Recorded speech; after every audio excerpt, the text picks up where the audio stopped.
estrategikoa euskarazko kulturgintzaren dako? Gaur egun kulturzaleak falta jakuz eta batez be hori kulturzaleak lortzea eta zelan bait guk laguntzea hori garatzen irakasle moduan. Hori da, ez da, azkenean hezkuntzarako kultura planik ez dago, euskal kultura zeharlerro gisa hezkuntza plan horretan txerratu beharko litzateke. Ikasgai guztietan askotan esaten da euskerako irakasleen lana dela, ez da, euskal kulturgintza sustatzea. Azkenean ez da bakarrik euskarako irakasliena, beste irakasle guztiona be bai eta euskal komunitateare osoarena baita. Transmisioa oso garrantzitsua da, zein litzateke bidea? Transmisioa lehena aipatu da moduan familietan eta egiten zen baita, eta gaur egun ikusi da hori galdu dugula, ezta? Gure ikasle gehiago dakite Ameriketako, Estatu Batuetako kulturan inguruan, hemengo kulturan inguruan baino. Eta gehiago konsumitzen da erdarazko produktuak euskaldunak baino.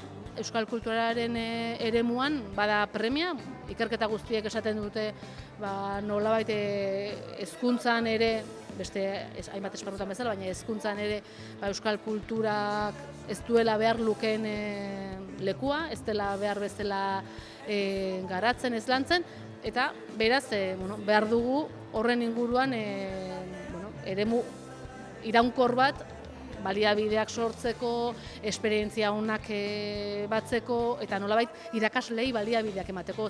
Hau ezin dugu ere irakasleon eskutzi, ez bada kolektiboki sortu behar dira norabideak ere, ez?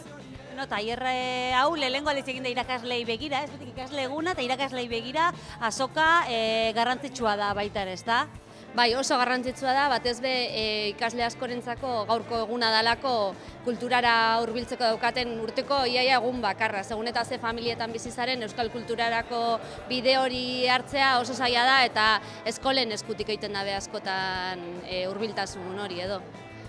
Balorazio ona, iruditzen zait ere nahiko taldetxoa egin dela, eta gero egia da halako gogoeta plazak ere sortzea garrantzitsua dela elkar ezagutzeko, gai hauen inguruan kezkauen jendeak eta irakasleek elkar ezagutzeko, materialak konpartitzeko, eta adibidez guretzat pixka bagara lantalde bat honen inguruan pentsatzen ari garena, eta beraz beti ongi datorkigu hor eskolan lehen lerroan ari den jendeak esatea, bai hemendik baina, oso garrantzitsua da, esperientzia lehen lerrotik bizi duen horrek esatea, diagnosiarekin bat gatoz, hemen inabartu behar da, eta halakoak ere entzutea garrantzitsua da.